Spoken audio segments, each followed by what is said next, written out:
What's up, Cougar fans, and welcome again aboard the Hype Train podcast. I am your host, Joe Wheat. That's at Joe Wheat27 on Twitter. As always, with my boys Hunter Miller and I guess I should say brothers in, how would I phrase this? Brothers in Brigham, Millers in Brigham, whatever it is. Brothers in Miller. You're not here as always. It's actually different than. We do have a special treat. We got Hunter Miller and we got Chandler Miller on the show with us today. No relation. Brethren, important news, important personal news. I have just been I've just been employed to cast the new Pirates of the Caribbean movie that's set to come out in 2027. That's big news. Disney, I think, could always use a little bit of help in the casting department. But if there's really, I mean, you hit the nail on the head here, right? Like that is without a doubt. The issue is Alan Bowman, I think, could also be cast as a pirate should he grow his hair out a little more. Again, it's what makes him an admiral, right? Like the difference between. So for the podcast audience who has no idea, who's the admiral in Pirates that snip snapped? He was the British captain, then a pirate, and then captain again. Yeah, Norrington, right? Yes. So for the podcast audience who has no idea what I'm talking about, doesn't follow me on Twitter, whatever. On the other day, College Sports Only posted a picture of Cam Rising and Alan Bowman to highlight how old these two players are. The pictures they chose were kind of hilarious. Cam Rising just looks like Cam Rising, and Alan Bowman's got like a curly Q mustache going on. And so I tweeted out, this QB matchup looks like a pirate captain who just pillaged a fleet of merchant ships and the British admiral tasked with sailing the seven seas to send him to Davy Jones. And it's like, it's probably, I mean, statistically, it's the best tweet I've ever had. I think we are up to 1.8 million views and 22,000 likes. Somehow only the second best tweet of a Hype Train podcast host this summer, but it's still solid nonetheless. You're closing in, honestly. It's a shame that you don't pay for the Twitter Blue anymore. This would have paid for like years worth of subscriptions. Yeah, so you're sitting at 23,000. I think mine was at 63, 66. So I mean, we're about a third of the way there. Nah, you're almost half. 28. Nope, 23. Never mind. Yeah. Yeah. You'll get there one of these days. I just got sunned on my own podcast. I mean, it's an apt comparison, right? And like it's one of the rare tweets I've had where it's like a clear troll and insult to all parties involved, but both sides take it as a compliment because either you're like the awesome pirate or you're the good guy who's trying to take down the pirate. So really everyone's happy. And we are the happiest because it's making fun of Utah and Oklahoma State. Exactly. I think Trevor was the happiest. He got a good like follow-up tweet to that. Oh yeah. Captain Hack Sparrow. Yep. I think that was his crown jewel to all of this as well. So Print really big day for two of the hosts. I would like to formulate a movement that if Utah loses to Oklahoma State this weekend in Stillwater and Cam Rising looks like we all think Cam Rising is, I think we need to get the hashtag Hack Sparrow trending. I mean, I'm all aboard. Yeah. What's the hype train equivalent to boats? Oof. The hype cruise, right? Cruising with the Cougs? It's got to be, right? Yeah. I mean, no longer because that's an original idea at BYU. So we can't take that. Only a fool would copy a cruising with the Cougs kind of thing. I don't know. We'll give some thought to it. Maybe come back next spring. Guys, I'm going to be honest with you. I'm pretty exhausted by the discourse that's been going on the last couple days. BYU's 3-0. It doesn't feel like BYU is 3-0, based off of kind of where the vibes are within the fan base. I mean, we haven't talked about uniforms once, like any hot uniform takes, which shows there's actual football that is interesting and should be discussed. Um, I mean, I don't even really know where to start other than like non-conference play is over. Is BYU ahead, right at, or behind where you thought they would be at the beginning of the season? Chandler? I'll take it. Yes, Yeah. guests first. Appreciate it. Filling in for Trevor. I can't help but feel like we're a little ahead of schedule, right? I think with those first 3 games, I kind of figured that we might drop one. The SMU game looked a lot tougher, and our season preview, as we went over it going at the start of the season, kind of got the feeling that might be a tougher one. And it was tough, but we came out there with the win. So starting 3-0, can't quite complain. Like, we're halfway to bowl eligibility already. And then one more big upset would just about do it for us. So hard to feel like we're not ahead of schedule in that sense, but definitely some things to shore up, as I'm sure we'll discuss. Yeah, I mean, I think every single person on this podcast, at the very least, projected 2-1. I know I said 2-1. I think Joe, you said 2-1. I actually think Trevor nailed it. I think he said 3-0. I mean, Trevor's on a heater, man. Like we got to give Trevor his props. I think he's 3 for 3 on hot takes, and was the only one that predicted 3-0. So shout out Trevor. We can only say this when he's not on the show, which apparently means that BYU might lose this week. But we'll get to the Kansas State preview soon. I mean, you're exactly right. The discourse was crazy. And quite frankly, a lot. I mean, we had our own discussion on texts on Sunday morning, I think it was, discussing this. It's over, in my opinion, overreactions on everyone's side, right? Like, I think the people who think Jake is not good and that BYU is not good are too far in the negative, and then I think the Jake defenders are probably too far in the positive. And I think the reality is somewhere in the middle, right? Like, he's not the worst quarterback in the world. He's not even the worst quarterback BYU's had, like, in the last 10 years. He's also not, like, a guy who's going to lead BYU to a surprise undefeated season and conference championship. Like, it's firmly in the middle, which probably means 6-6. But, like, we tweeted out, the Hype Train tweeted out at halftime, I'm afraid to ask, but how's everyone feeling? Let it out. I'm just going to read some responses. I'm not going to say who they're from, just because I'm not going to dox people on here, but like, you can go to the tweets. I'm going to just read out some of these tweets, and you tell me what you think based off of those the halftime score was, and if BYU is winning or losing. This one just says, somehow Jake's worst performance, and we aren't trying to run the ball very much. That would probably help. Defense looks flat. Pretty underwhelming. This person says, Big 12 is going to be tough. This person said, Big 12 play is going to be a rerun of 2023. Sad, though, because we have some dogs on the field. I know it's Gary, not Jerry, but this is how I feel. And then it's a gif of a crowd chanting Jerry. Very worried they'll QB and O-line get destroyed in the Big 12. I want to see the defense we saw versus SMU. This is just the gif of, I think it's from Friends, the guy hitting his head against a table. This person says uninspired. This person said BYU offense is not going to be good this year. The quarterback is subpar. It's Gary Bohannon time. And then this person says, and has a picture of Dan Flashes from I Think You Should Leave, says, does Jake have nudes of A-Rod on his phone? How is he still in? Which, that one's great. Shout out that one. That one creative and funny. But just based off of those, like, what's your guess on? I mean, you obviously know what the halftime score was, but like, what would you assume is the halftime score of a BYU game based off of those responses? Because like, you'd think BYU's losing by 30 points. What would you think BYU's like Jake Retzlaff's stat line is? Like, look, I'll be the first one. I'll be the first one to repent.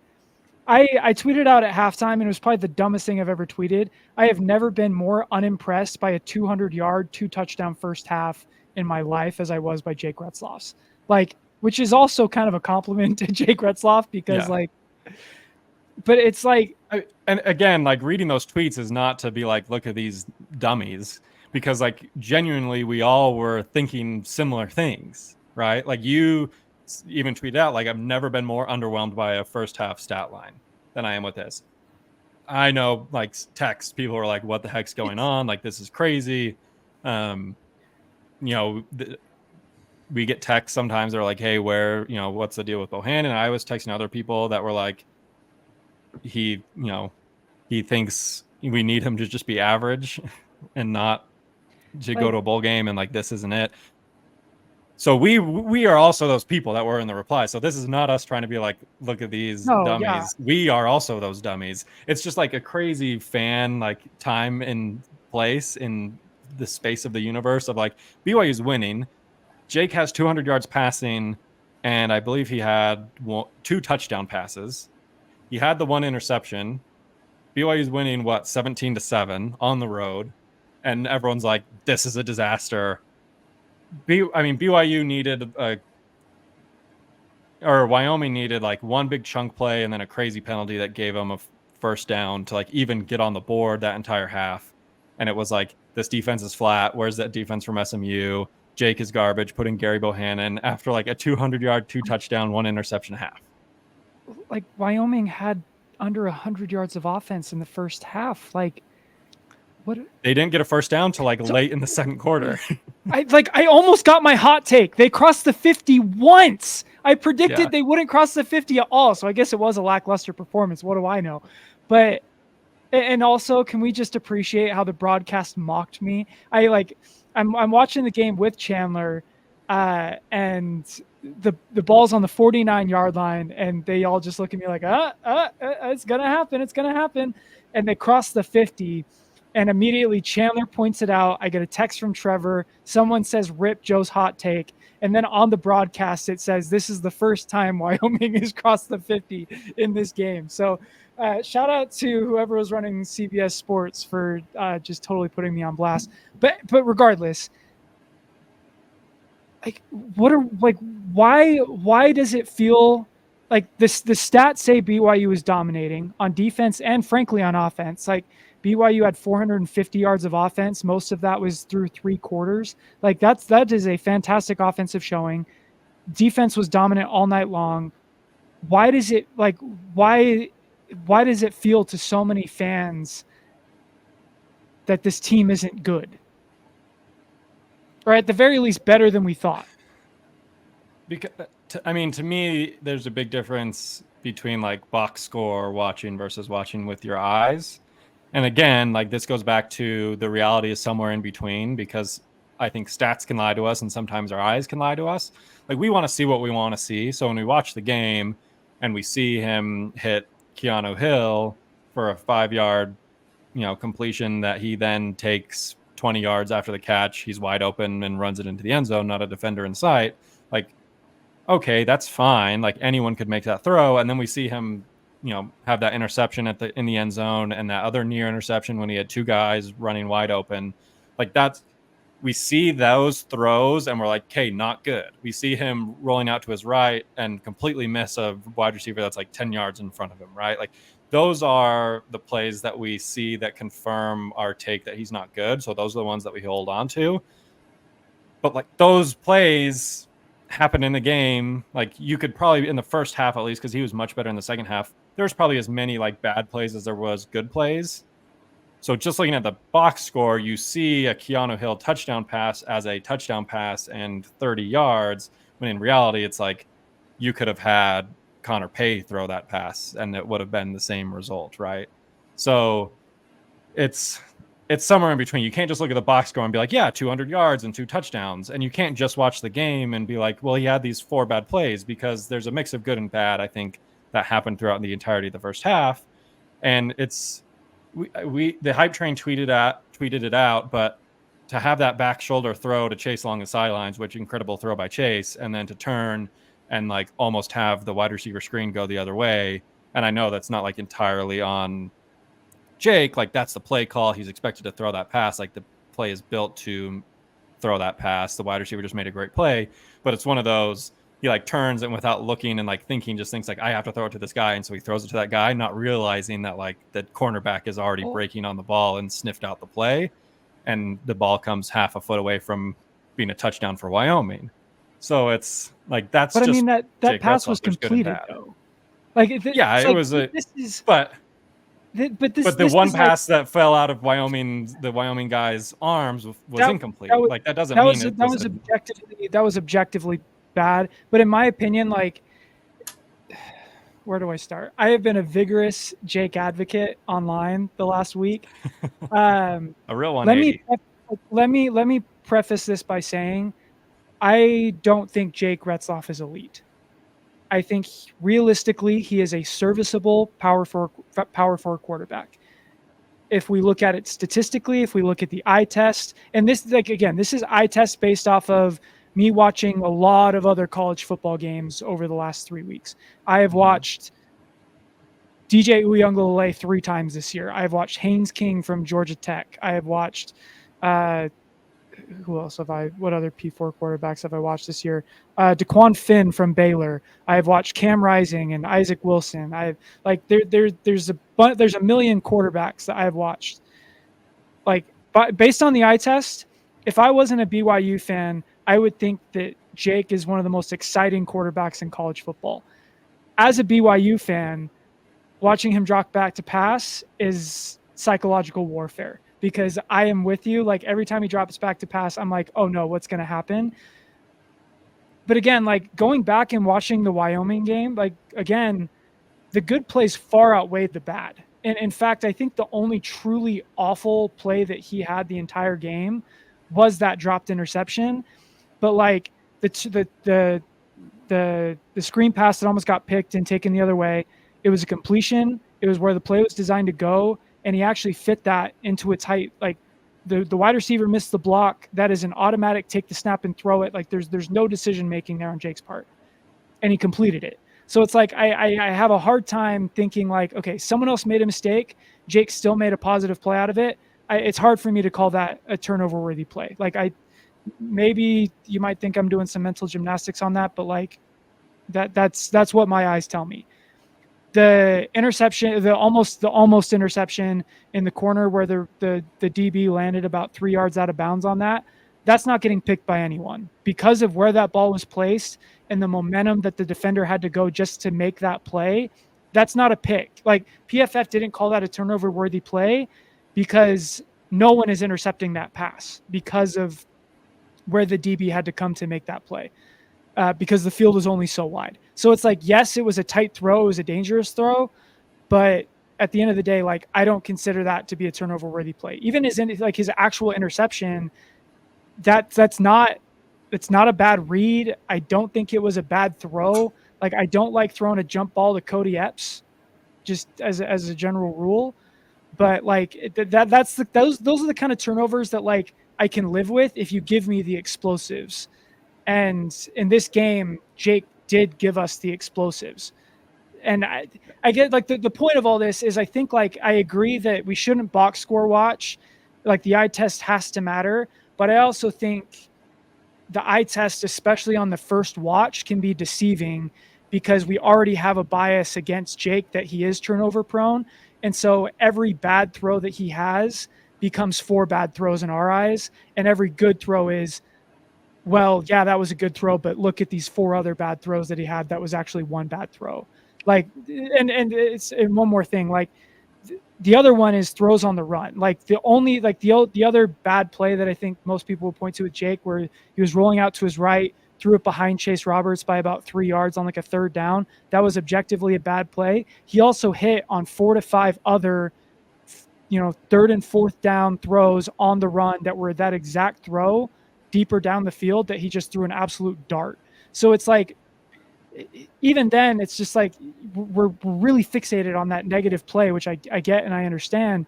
But there were also a lot of positive plays that, again, my eyes tell me Gary Bohannon can't do that. I've watched a lot of Gary Bohannon tape. I have never seen him make some of these throws that Jake has made this year.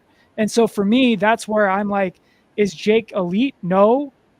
Should he keep his job as the starting quarterback based on his performance the first 3 weeks? I think absolutely. Like I don't see the argument for putting in Gary when throughout his career he's been less productive. And quite frankly, I don't think he's been any less turnover prone than Jake has. Like just based on interception numbers, he's thrown 13 picks in his last 12 starts. See, I'm going to push back on the turnover worthy plays. Like I think the reason that interception came down 3 feet out of bounds was because it was a bad throw. Like if the defender's coming down 3 feet out of bounds, that means the wide receiver would be coming down 3 feet out of bounds. So it's just not a catchable ball. If he puts that in a place where his receiver can catch it, it's 100% a pick, right? Like just because it was poorly. Going back, maybe we can find the play, but like I disagree. Like how does their defender have no possible way to catch that inbounds, but the wide receiver does? Like if it applies, because Darius is running vertically along the sideline and the defender is running perpendicular to the sideline, and so it would hit Darius in stride, but the defender coming this way has to jump, and his momentum carries him out of bounds. Like but that was double coverage. I think that's what I'm saying. But there's two guys. The safety, that was a safety coming over. The cornerback was running stride for stride with Darius. I just think it was just a poorly thrown ball. And that's fine. It was a late thrown ball. Like that. Those are the kind of decisions that really frustrate me with Jake, because Darius ran an awesome double move route, and Jake missed it the first time, and he had Darius open immediately, and Jake felt the pressure, scrambled outside of the pocket, and then tried to make that throw anyway. Those are the kind of plays that you just got to be like, Jake, just either tuck it and run or throw it out of bounds. Like those are I agree. Those are the problems that he had against SMU, where the play was the right read was there. He hesitated, made it late, and as a result, he got into trouble. So I'm talking too much, but I agree that was a bad play. I don't think the throw is the issue, is the decision to throw it that late. And then you have the opposite, where the decision was good and the throw was bad. And that was his first interception, right? Like that's the right read. You have Keanu, he's in the corner of the end zone. If you just lead him and get it over the defender, it's a great decision. Like that's the guy that that's where you want to be throwing that ball. It was just a severely underthrown ball that ends up getting picked. And then you have probably what is a mixture of both. That is the dropped interception. That's, sailing it objectively over. Horrible. Like I had no idea what Jake was doing there. Like you had two guys kind of running open. Like even if you hit, I think it was over Darius's head. Even if you hit Darius, like he's getting lit up by that safety, which we saw Jake throw a hospital ball to Keanu and, ended up in the blue tent. Like those are the passes that Peyton Manning used to throw to Austin Collie all the time, where like he threw it into tight double coverage, and honestly getting the targeting call and Keanu Hill having to go off to the side of the field, like from a football moving the ball perspective, is probably the best case scenario with that throw, right? Like you get 15 yards and a Wyoming defender has to go out. Obviously, best case scenario. He got another 15 yards after that too. I think there were two fouls because it was on that holding play. And so you got 30 yards worth of penalties. Pass interference and Keanu Hill having to leave the game and having his health in question isn't best case. But if you're talking just football X's and O's, like that throw, the best case scenario is that you get a penalty on that play. Worst case scenario is you've now thrown into just extremely tight double coverage and the ball is, in Wyoming's possession. So I think there are, again, and this is like nitpicking,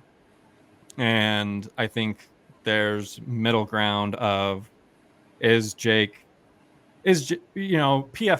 had Jake as the 5th rated player in the country, this 4th rated quarterback in PFF this week, among Power 4 quarterbacks. Like only Dylan Gabriel, Haynes King, and Cam Ward at Miami were higher. Is that reality? No. Like, is he better than Arch Manning or Shadur Sanders or these other guys? Like, no, he's not. Is he the worst quarterback in the world and should be benched for Gary Bohannon after starting 3-0 and throwing for 300 yards and 3 touchdowns? Also no, right? Like everyone on, I think, both sides needs to just come. The sooner that everyone comes to the understanding that like Jake is who Jake is, and it's going to be a roller coaster, and he's not going to make the easy throws look easy, and he's going to throw some passes that are going to make you question everything you thought you knew about the game of football. Like, he's going to do that, but he's also going to make some nice plays on his feet. He's going to, make some exciting plays. He had 2 incredibly beautiful back shoulder throws to Chase Roberts on the first play of the game. And then later in the second quarter that set up that Cody Epps touchdown reception. Like, you got to learn to take the good with the bad and acknowledge that, like, there's going to be really, really bad moments. And there's also going to be some awesome moments. And I think that's talking with some players and everything, like, that's kind of always been the selling point on Jake, is that his ceiling is really, really high. And we saw that ceiling with the back shoulder throws to Chase. We saw that ceiling with that touchdown pass to Darius, where he eludes the rush, steps up in the pocket, rolls to his right, and fires it 20 yards downfield into a tight window to Darius right at the goal line. Touchdown. Like, that's the good. That's the ceiling of Jake. The floor is also much, much lower, which is what we saw against SMU, that interception against Wyoming, that near interception against Wyoming. And it's just always going to be a mix of the two. Gary is much more in the middle. You're not going to get those really awesome plays. You're not going to get those Darius Lassiter touchdown plays with Gary, but you're also probably not going to get the sail at 10 yards over Darius's head to the safety when Darius is running wide open down the field, right? Like, and which would you rather have it's boom or bust? Would you rather have the guy that you know what it's going to be, and it's going to be a methodical moving the ball down the field? Because that's kind of what Keaton was last year, right? Or do you want to take Jake may give us a chance to beat Kansas State and Oklahoma State, but he also might play us out of the game against Baylor?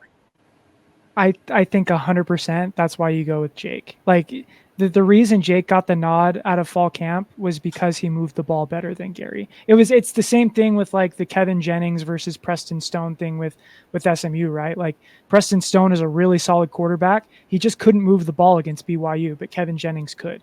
And there was a lot more boomer bust with Kevin Jennings' game. But again, you had to play him because he was the only one that could move the ball down the field.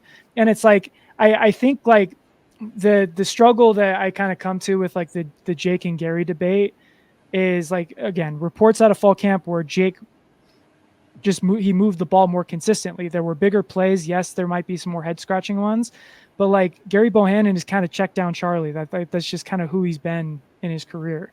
So, like, are you willing to sacrifice, like, BYU had 6 plays of 20 plus yards in this game? Are you ready to sacrifice that kind of explosiveness just to eliminate, 1 or 2 turnovers in a game, when the alternative is you have Keaton Slovis, who literally just can't move the ball down the field? It is funny that Gary had, like, as many third down conversions in his one drive as Jake had the entire game. Well, I will say, that was funny. It's not a knock on Jake. It's funny. This is why I can't trust the eye test, though, because when Gary made that throw to Reiner Swanson on the run, BYU Twitter was just in an uproar of, like, oh my gosh, see, like, that was the best on the run. That was the best on the run throw BYU has had all season. Like, put in Gary, Gary Bo Heisman, like, put him in the game, coach. And it's like, literally, Jake made 4 better throws on the run than that in the game. But again, all anyone remembers is the one bad throw. And so that's where, like, you brought up the PFF grade. Is it possible that we are just too close to the Jake Retzlaff situation, that we're not seeing it clearly? Like, is it possible that, like, the one thing that stood out to me in the broadcasts, like, even the SMU broadcast, it really shocked me, because I'm sitting here thinking, like, okay, Gary needs to come in at halftime. Like, Jake is not the guy. And the entire time during the SMU game, all the announcers were talking about is, well, do you put Preston Stone back in? Like, do you put Jennings? Like, there was no discussion whatsoever given to, well, does BYU need to make a change at quarterback? And then in this game at halftime, I tweeted out, like, this is the worst 200-yard half I've ever seen in my entire life. And the CBS halftime crew, they asked, well, what does BYU need to do in the second half? And they essentially said, keep doing what you're doing. Jake Retzlaff is controlling this game right now. And then he was named the player of the game because he accounted for 88% of BYU's total yards. So it's like, the objective people that are watching BYU play don't think that Jake is worthy of getting benched.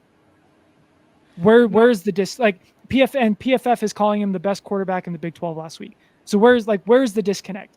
Why does PFF see 8 big time throws against Wyoming and BYU sees 8 turnover worthy plays? Like that this is the disconnect we have here. And that's what I'm saying is it's somewhere in the middle. Chandler, go ahead. Yeah, like I think it's easy to be kind of a prisoner of the moment, and a lot of this I think is confirmation bias coming in from last year where we lost all those games to finish the year with Jake as the starter, some costly turnovers. The one that stands out to everybody and the one that is seared in everyone's mind is the pick 6 against Oklahoma. And so every turnover worthy play seems like a confirmation that he hasn't changed, that he hasn't improved like we're hoping he would over the offseason. Even sometimes the regular, like you mentioned, Joe, the regular plays that sometimes happen, the slight underthrow on the deep ball that ended up in that pick against Wyoming, both of us in the room were like, Jake, come on. But those things happen. Like, it was a pretty normal play. And after taking a second to kind of calm down, it was like, you know what? Those regular things happen, like a slight underthrow on a deep ball. You can't miss low on those. You can miss high and wide and all that. But you got to kind of calm down and remember, like, okay, it's easy to think back to what happened last year. Let's give it kind of a clean slate. And I think most of us have to a certain degree, but it's again, the eye test is frustrating because he will make some great plays. His play on that touchdown to Darius was his best in a BYU uniform thus far, where 100%. he finally showed some pocket presence, steps up, finds an open man downfield, and puts it in a really perfect spot. But then you also have him rolling out, and there's a reason why we were 2 of 11 on third down. Like some of those plays where he's rolling to his right, misses the throw entirely, where it seems like it should be a routine completion. It's going to be a grab bag. And so we will see what we get any given week. I understand why some would kind of prefer to see Gary, but I don't know if we should be more careful what we wish for. That's kind of my take on it. I think the biggest argument for Gary at this point is he won't play you out of games. Right. But I don't know. I feel bad because I was like the biggest Gary guy in fall camp, right? Like I'm writing articles about how he's the best runner and best athlete BYU's had at quarterback since Taysom Hill, and I still stand by that. But now I got BYU fans telling me that the expected stat line for Gary against Kansas State would be 150 yards passing and 150 yards rushing. Like that is just completely out of the realm of possibility. Like, and again, I feel bad because I hyped up Gary so much, but it's like he didn't throw a touchdown pass in his first 4 games at USF. 0 touchdowns, 6 interceptions in his first, 4 or 5 games at USF. That is worse than Jake. He didn't throw an interception. Like he didn't throw an interception the first 6 weeks for 6 games at Baylor in 2021. He threw 7 over the last 5. So it's like, I just, to me, I don't think maybe Gary takes care of the ball a little bit better, but there's nothing in Gary's game, like in his career, like his best season at Baylor, he averaged 180 yards per game, 1.5 touchdowns, 0.6 interceptions. Like, has Jake been worse than that? Because I personally don't think so. He was worse than that against SMU. I mean, he was, but for sure. Gary also had games in 2021 that looked like that. That bad? I mean, that was but here, I think that proves my point is 2021 Baylor, obviously they won the Big 12 and they went and won a Sugar Bowl. I think we put way too much stock into that. But here's the point is I think that it goes to show that Gary was not bad enough to play them out of games that season. He was just good enough to allow the Baylor defense and the Baylor run game to do their thing and win them games, right? He wasn't out there throwing 3 interceptions and losing games. He wasn't out there fumbling the ball at the 5-yard line. I think that's Gary's biggest strength, but it's also his greatest weakness, where if you going back to my point of BYU plays Kansas State on Saturday, we'll get to the Kansas State preview. I don't think Gary's good enough to play BYU into a win there. I think he's good enough to not cause BYU to lose that game. But right now, where BYU sits, they need a more boom or bust. You got you're coming off a losing season. You're year 2 of the Big 12. You've got a tough Big 12 schedule. You play the 3 favorites in the conference: Utah, Oklahoma State, and Kansas State. You need a guy who can win you games, not just be good enough to not lose them. And I think that's Jake. I think, to play devil's advocate, we're sitting here being like, yeah, Jake's looked pretty good this season as opposed to one game. That one game was against their most decent defense that they've played. Like Wyoming and SIU are not good litmus tests for how good is Jake, because they're 2 of the worst defenses BYU will play all season. Now, this Saturday against Kansas State is, for me, the first test where I go in saying, if Jake looks good and BYU loses a close game, I think he's the guy who can get BYU to bowl eligibility. If he goes in and plays really well and BYU pulls the upset win, he's the guy that can lead BYU to bowl eligibility. If he goes in and has 5 turnovers and BYU loses by 30 points, then I think it's, okay, this defense is good enough to keep you in every game. Let's, if healthy LJ Martin is good enough to keep you in games, let's go with the guy who's not going to lose us games, and that would be Gary.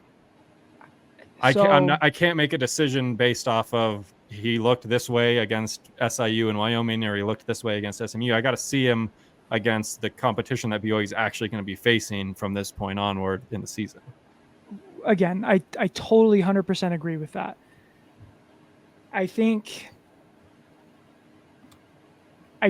personally, I don't think Gary beats Kansas State under any circumstance. I maybe BYU's defense can keep you in that game. I personally don't think Gary beats Arizona, because Arizona's offense is too high powered that you can't, like. I think Gary wins you the games that you should win. Like Gary beats. Yeah, I agree. I think Gary I can agree beats Baylor. Jake, he does not beat Kansas State. He does not beat Oklahoma State. He probably does not beat Utah. Like, that's Gary. But he beats Baylor and Houston and like the games that BYU should win. I think Jake, it's the opposite, where he gives you a shot to beat Kansas State. He gives you a shot to beat Utah. He also gives you a shot to lose to Houston and gives you a shot to lose to Baylor. Like, so which do you take at this juncture, right? If you're BYU. So if I can go through some of Gary's games in 2021. So his best game of the season was against West Virginia. He went 18 of 29, 62% completion, 336 yards, 4 touchdowns. That's amazing. Like, that is about as good as we could hope for. Against Texas, who was 4-4, 17 of 30, 190 yards. That's 56% completion, 0 touchdowns, 2 interceptions. Against Oklahoma, what was the 12 score of 21, 31-24. For Texas. Actually, I think they won that game somehow. That's wild. That's what I'm saying, is like, he was just good enough to not lose to Texas. But like Jake was just good enough not to lose to SMU. So it's no, the defense was good enough to not lose to SMU. Jake tried his darndest to get them to lose. But that's the thing. I don't agree, because in key moments, Jake delivered. Like, if Jake plays the exact same way, those 2-2-minute drills at the end of both halves, Jake was money. Like, he led BYU down the field and won the game for them. If Jake plays snap for snap the same way that he played against SMU, if he plays that way against UCF or against Kansas, you think BYU wins? I mean, probably not, but I have also seen Gary Bohannon do that exact same game. I've seen him go snap for snap, throw for under 200 yards and a negative touchdown to INT ratio. I don't understand why we think Gary Bohannon, every time he steps on the field, is going to give us 225 yards passing, 1 touchdown, 0 interceptions. Gary has a floor too. Yeah, but no one's saying the baseline is 250, whatever. I know, but his ceiling is like 225. His floor is 150. I think Jake. I don't think Jake is going to have a single game this season where he throws for under 100, like under 175 yards. Like I think Jake by nature is going to get you at least 200 yards passing every single game. Like there might be a game where he gives you 3 interceptions, and they're probably like this obviously already has been a game like that. But I also think Jake is more likely to give you 4 touchdowns than Gary is. Is that crazy? I mean, we're saying the same thing, right? Yeah, but Jake is like the higher ceiling. Gary is the less. I guess. Crazy. I guess what I'm saying is I don't think Gary's floor is high enough to undo Jake's ceiling. Like I think. No, and we agree on Jake's that. Jake's ceiling is higher. Like the gap between Gary's ceiling and Jake's ceiling is wider than the gap between Jake's floor and Gary's floor. I think that's what I'm saying. And I would say I agree. I think from a BYU fan perspective that we agree in the sense of I'd rather have Jake's ceiling than Gary's floor. I don't think every BYU fan necessarily feels that way, right? Like I'd rather have BYU go out there and have a chance to win every game than go in and know that this game's going to be a loss, but we'll beat Baylor in a couple weeks. Like I'd rather go out week in and week out thinking BYU, if Jake plays well enough, BYU can win. The flip side of that coin is that you're going to go into the Baylor game and the UCF game and the Kansas game and the Arizona game and the Houston game, and you're going to think if Jake plays poorly enough, BYU is going to lose. Like that's just the reality of playing Jake Retzlaff, right? And for us, we're fine with that. We're okay knowing that, sure, he might turn the ball over 3 times and BYU loses a game that they necessarily shouldn't lose, but he's going to give you a chance to beat Kansas State. He's going to give you a chance to beat Oklahoma State. That's where we as fans lie. The whole, million plus whatever fan base for BYU obviously does not feel that way, right? If I can use... Oh, go ahead, Chandler. I mean, just to add on to that, I think a lot of the fans probably are also remembering what was said, and much was said about Gary's arm and his recovery and how he looks like a new quarterback post-surgery, and the deep balls are looking great. So I think a lot of people are going to be thinking of that and maybe questioning whether we do know exactly where his floor and ceiling are compared to where he was 3 years ago and the development since then. And I guess wholly relying on A-Rod's evaluation of the 2 QBs through practice and all that. So maybe it's Pizza Hut versus the pizza place on the corner of downtown, right? You know what you're going to get with Pizza Hut. It's going to be edible, decent enough pizza. Or do you go to the corner store and get yourself a New York slice, and it might be the best pizza of your life, or it might be the greasiest, slimiest pizza of your life. That's, in essence, since Trevor's not here to give us a biology analogy, I'll give you a pizza analogy because that's what I know best. And that's, in essence, what we are deciding between Jake and Gary. Do we go with Pizza Hut and Gary, and it's not going to be great, but it's going to do the job, and you're going to sit down and eat some pizza while you watch football on a Saturday? Or are you going to risk sitting on the toilet all night because you went with the higher variety option where it could end up really, really good, or it might end up really, really bad, and there's just no telling until you've eaten that slice, right? That's a brilliant analogy, and it makes a lot of sense because I have never once in my life sat down and said, you know what sounds great for dinner tonight? Pizza Hut. Well, they've got a heck of a deal. So last thing I want to say is, one, to Chandler's point, people don't like A-Rod. I had someone say we don't trust, like the reason we're calling for Gary is we don't trust the coach that made the decision.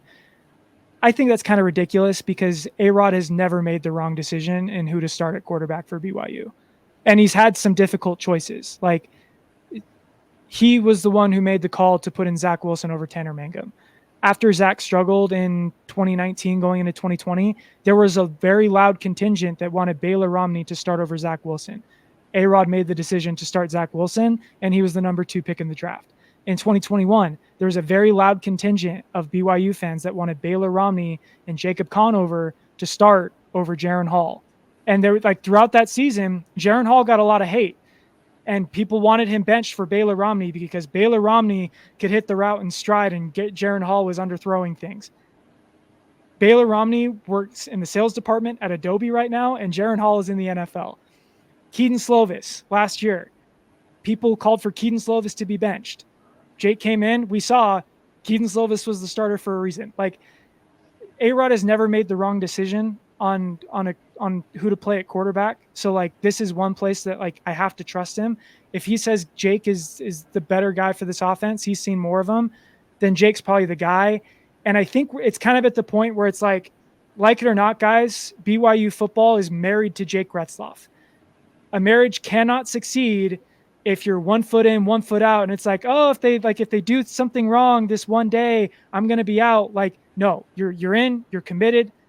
Come hell or high water, this is your guy, barring something like catastrophic. If your spouse cheats on you or does any measure of things, like, yes, that is an option, but that is like the last possible option.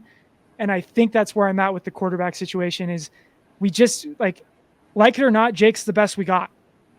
He is. Right now he's been great. Outside of the SMU game, like his stats right now are like top 20 quarterback in the country kind of stats. And every quarterback in the country has played an FBS, FCS, G5, like P4, P5 game. Like Jake's numbers are excellent. You can see it on the screen. He's one of 2 quarterbacks this season with over 800 passing yards and over 100 rushing yards. Like the production is there. Like I'm just worried that Jake throws an interception against Kansas State that's in the similar vein as the one he threw against Wyoming, where it's not a bad decision, not even really a bad throw, and all of a sudden the boo birds start coming down, and it really starts affecting Jake's confidence when, like, we wouldn't be doing this for any other quarterback. Like, I keep hearing people say, like, oh, just throw out Gary for a couple series and see what happens. It's like SMU did it. Why can't we? Is SMU really the model that we want to base our offense after at this point? Like, we saw what happens when you yo-yo quarterbacks. If you go to Gary, there's no going back to Jake. Like, we just have to make up our minds on that now.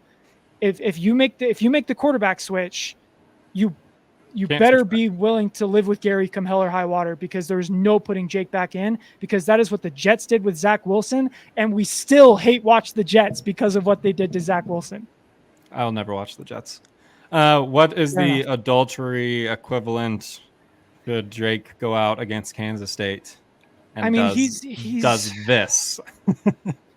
I mean, it's got to be like a shutout at halftime. Like BYU has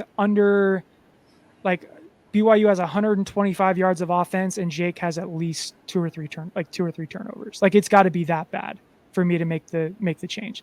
But if it's like BYU has 200 yards of offense at the half, he has 1 pick, maybe like he has 1 interception, but also a touchdown. Like, you can't make the switch at that point. Fair enough. Let's preview Kansas State. That was a lot. I'm sorry. I'm coming off my high horse. Let's get into the Kansas State preview.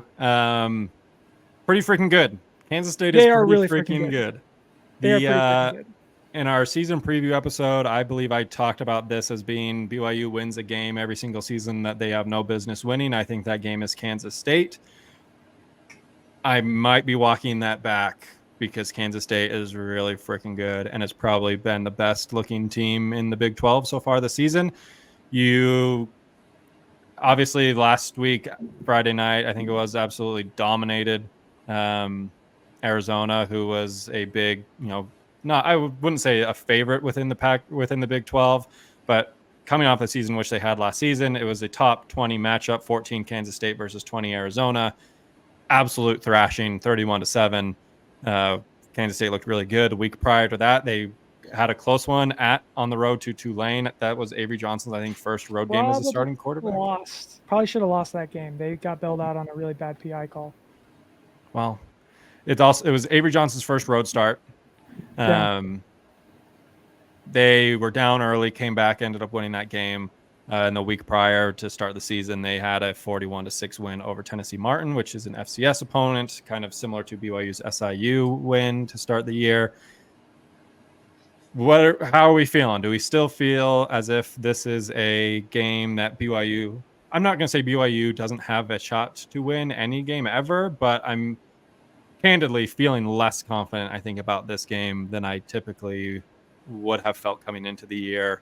I don't know if that's just a recency bias of watching them, kind of stomp all over Arizona, or if it was, just that this is a good, fun Kansas State team. Avery Johnson, really, really good.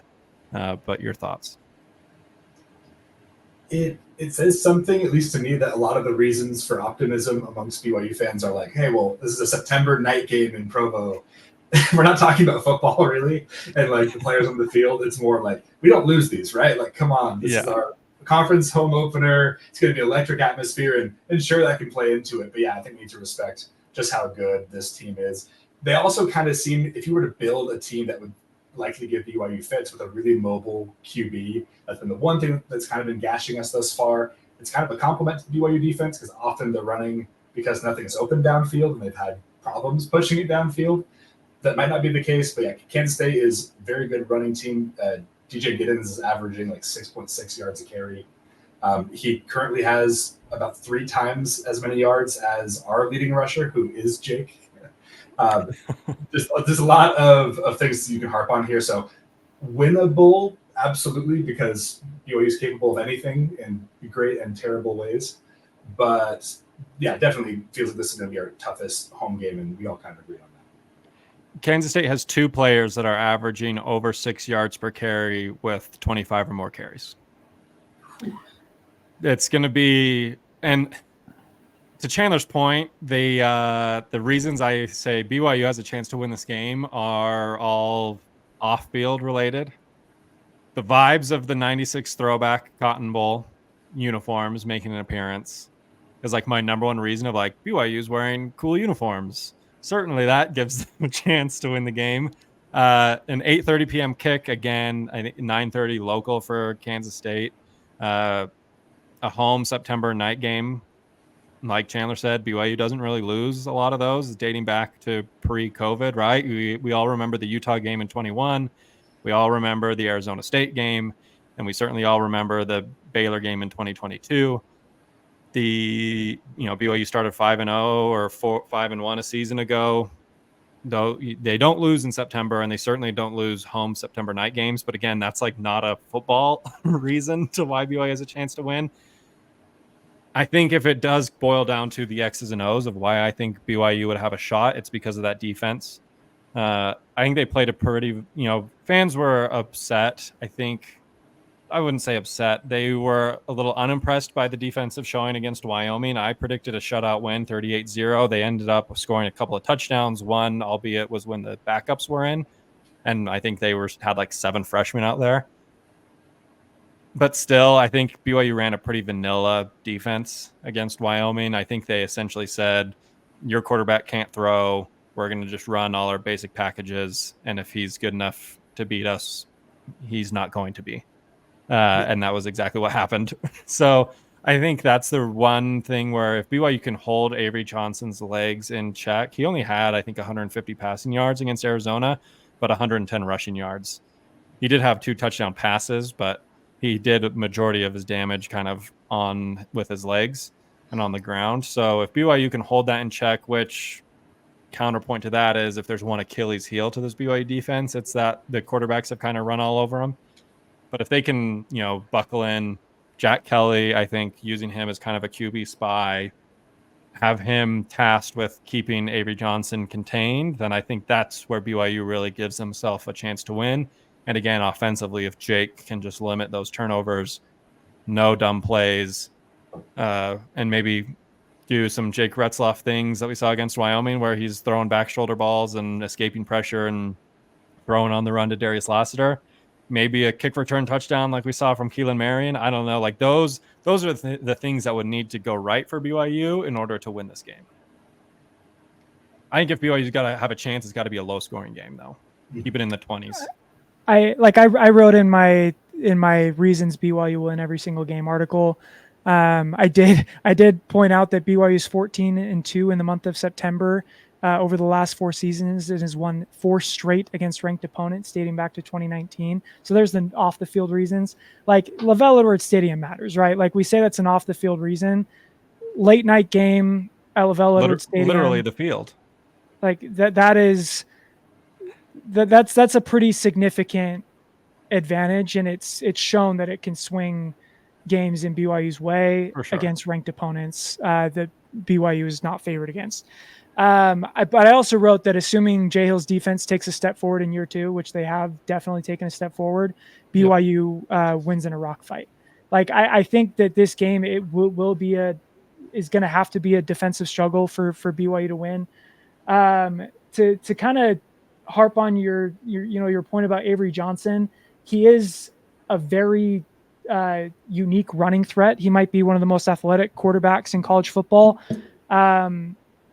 Again, played a similar type of schedule to what Jake Retzlaff has. PFF currently has him as the 58th ranked quarterback with a 74.2 passing grade this season. So like there was literally a point this season where Kansas State fans were questioning if Avery should be benched because he wasn't playing well enough against Tulane to like. So really, we're alike, Kansas State fans and I. But like, again, he's a true freshman. LaVell Edwards Stadium is going to be a really tough place. Sorry, redshirt freshman. Redshirt freshman. Set first P5 road start. That's going to be tough for anybody. The running, like obviously their running game is amazing. I think BYU has shown enough against all levels of competition that I think they're just good. Like I think their linebackers are awesome. I think the defensive line has shown really well. Kansas State's offensive line has not looked all that dominant this year. Avery Johnson has only been pressured 26% of his snaps, but he's been pressured on 33% of his snaps, which shows that opposing defenses can key on Avery Johnson even without sending a blitz. I think that's something that BYU can key in on. One of the reasons BYU was so successful stopping the pass against Wyoming is because Wyoming had no other choice but to go with a seven-man protection for most of the game, which kind of kept BYU's pass rush in check. But what that results in is you got 6 defenders covering 3 guys. Kansas State doesn't have great wide receivers. Like, this is not a game where I expect Kansas State to throw for more than like 200 yards. So really it comes down to, can you keep their running backs in check? BYU has kept every running back they've played against in check. Only one running back this season has gone for more than 35 yards in a game. And the one who did ran for like 3.5 yards per carry. So I think there's some optimism that the defense offers. On the flip side, Kansas State's defense, their front seven's really good. They're really good against the run. That's really concerning for BYU, who has yet to figure out their run game. And it's like maybe Pokai Haunga is the guy, but who knows? Their secondary's tough. Against Tulane, they gave up 342 yards passing to Darian Mensah. They're gettable in the air. And Darian Mensah is a very like high volume, high volatility kind of quarterback, similar to Jake Retzlaff. Like that's the model. Like Tulane almost beat Kansas State, probably should have beaten Kansas State because Tulane was able to get big chunks through the air. That is exactly why I think you have to play Jake Retzlaff in this game. And I think it's why you probably have to play him the entire game, because Kansas State is too good against the run for any other game plan. Like the triple option offense with Gary Bohannon just isn't going to get it done. So I think Jake gives BYU the best chance to win. And I think he's going to have to play really, really well. And by really, really well, I mean like 250 yards, twice as many touchdowns as turnover-worthy plays in order for BYU to have a chance. And even then, I think it's still going to have to be a defensive struggle because Kansas State's front seven is that good. So let's say Jake finishes with a stat line of 226 passing yards, 48 rushing yards, 2 touchdowns, 1 interception. BYU wins or loses? But they probably win, to be honest with you. For me, Like it all I think comes down. BYU. I think BYU's defense is really good. I Forgot don't to mention he think has 5 fumbles.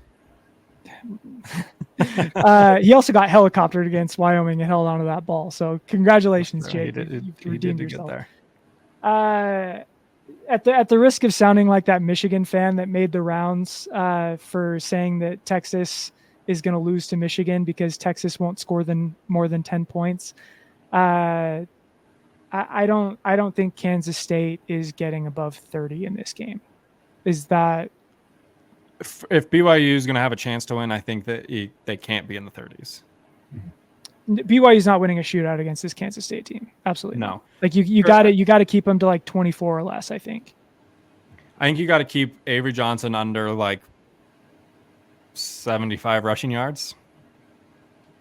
Like it's got to be the Tulane stat line, right? Right. Like against Tulane, he was 15 of 23, 181 yards, 40 something rush yards. Like that's the formula. Granted, Dylan Edwards and DJ Gibbons DJ ran Gibbons all over. had 114 yards. And Dylan Edwards averaged 13 and a half yards per carry. So like their running backs are like really freaking good. Like if the difference in that we're game about to find out how good BYU's rush defense is in this game. Difference in that game too was the defensive score for Kansas State.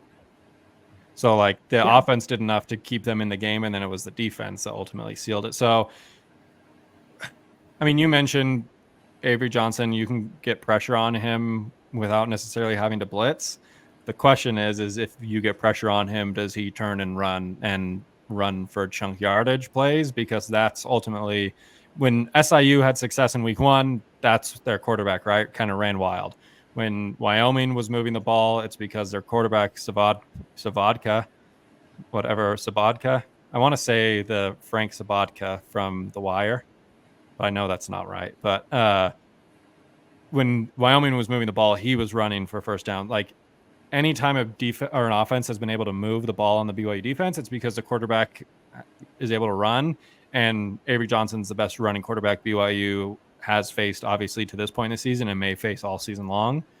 We'll see what kind of state Jalen Daniels is in, but even a healthy Jalen Daniels, I'd probably say Avery Johnson's a better running threat. So it's just how contained can you keep him? It's going to be his first P4 road start, his first conference road start. Again, we talked about it, like night game at LaBelle Edwards Stadium is BYU's best chance at winning. I agree, though, wholeheartedly. You got to keep Kansas State in the 20s at most if BYU's going to have a chance to win. What was the final score of that 2 overtime game against Baylor in 2022? Wasn't it like 26? 27-20. Like it's got to be something like that, right? Like, and that's with 2 overtime periods. So if BYU is going to want to win, I think it's got to be something similar to that, something similar to when BYU beat Utah in 2021, 26-17. Like it's got to be that kind of game, I think, for BYU if they're going to win. And the good news is that when BYU gets wins at home, night games at LES, like those are the kind of games that typically happen. So that gives me some hope for sure. I mean, like Arizona's defense is not very good. Kansas State managed 31 points. Like it's not like should have had more. Avery Johnson forgot how that was again another reason maybe that BYU can have a chance. Like it's not like in Kansas State had 393 yards of offense against Arizona. Like Arizona's defense is not very good. They gave up 30 something points to New Mexico. It's not out of the realm of possibility that BYU's defense can keep Kansas State's offense in check. It's just a matter of literally it just comes down to Jake Retzlaff. Can he be explosive enough while limiting the turnover-worthy plays that BYU generates enough offense to win this football game? And I'm of the opinion that I better hope that happens, because there's going to be hell to pay on my timeline if Jake Retzlaff does in fact flop. Joe will have to deactivate Twitter again. I don't know. There's really only one path to victory in this game for BYU, and it's Jake Retzlaff playing like Jake Retzlaff played against Wyoming, playing like he did against Oklahoma without the turnovers, right? Like we've seen him be productive against Power 5 opponents before. It was just like mind-boggling, boneheaded plays where he just got sped up. We'll see what happens, but I don't know. It's the Hype Train podcast, so I'm definitely always going to favor BYU in any of these matchups, but it's going to have to be a rock fight. Score and hot take. I think 20.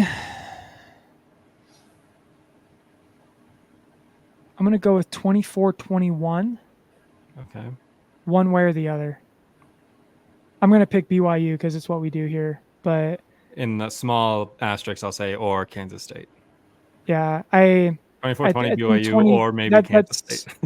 That's going to be about the final. I think that's going to be about the final score. I think it is going to be a low-scoring kind of game. So you think BYU covers regardless? Then I do. I think it's really hard for me to. It's really hard for me to think that BYU in a night game in September at Lavelle Edwards Stadium is not going to keep this one remotely close. Chandler? Before Joe spoke up and picked either team to win, I had 23-21 in my head, but for BYU. So last second, Will Ferrin. It's taking the Chandler role, baby. Give me a Will Ferrin field goal at the last second to win it. Electric. I'm going to go Jake Retzlaff, no turnovers for my hot take. Stealing Trevor's. Trevor said 31-28 BYU. Jake Fine. Retzlaff, I'll go 3 sacks. I think BYU doubles Kansas State sacks allowed in this game. Chandler? I'm leaning. I'm somewhere between Chase Roberts and Darius Laster. I'm doing the Joe back and forth. It can be either or. Chase Roberts or Darius Laster. Also, I'll go with Chase here for 100 yards and touchdown. Just because I think this would be BYU's best chance at winning, I'm going to say BYU 20, Kansas State 17. Nice. And also, my hot take. Go ahead. I was just going to say, side note, I referenced Kansas State's offensive line. This can't be right. Kansas State has allowed 26 pressures on the season. 20 of them came without a blitz. That feels insane. Okay, my hot take is going to be 2.5 sacks by Jack Kelly. I love it. God, man. Jack Kelly. I think there's a path here, man. Like there's a path here. As great as Kansas State looked against, like as great as the Kansas State defense looked in keeping Noah Fafita and company in check. Again, Arizona's defense gave up 470 yards and 39 points to New Mexico. That's not a great defense, and Kansas State did not look That's dominant. My worry, though, is if Kansas State can keep Noah Fafito and McMillan in check, what are they going to do to Jake Retzlaff and Chase statistics, like Noah Fafita had a better game against Kansas State than he did against Northern Arizona. So, touchdowns and 1 pick. Yeah, like against Northern Arizona, Fafita was 173 yards, 1 touchdown, 1 interception. Yeah. So there's a path here. I don't think Kansas State is unbeatable. I think they have a 70% chance of winning this game according to FPI. That probably feels about right. But I don't know. Like there's definitely a path to victory here, especially if Jake Retzlaff can take care of the football. All we need is a path to victory. Just give us a path. Lavelle Edwards Stadium will get you there, man. To any Kansas State fans listening to this, as I understand this will be part of Kansas State's preview show. First of all, thank you for listening to 30 minutes of us ramble about your team from 3 absolute non-ball knowers. Really appreciate that. Second, welcome to Provo, man. We are really stoked to host you guys. We hope we kick your butt and go out for ice cream afterwards. Kansas State fans have been awesome on Twitter. It started as like hate week roasting BYU fans and quickly changed into roasting Utah fans as soon as they got involved. They just can't help themselves. They can't help themselves. And then they're like, oh yeah, Utah, the BYU fans just like the worst people on earth. And then it quickly turned into like the clean shaven, squeaky clean SpongeBob with a missionary tag being like, hey, nice to meet you. Hi, it's any brother in arms who roasts Utah with us is a friend of mine. So, although Cougs by a billion, as it always is. So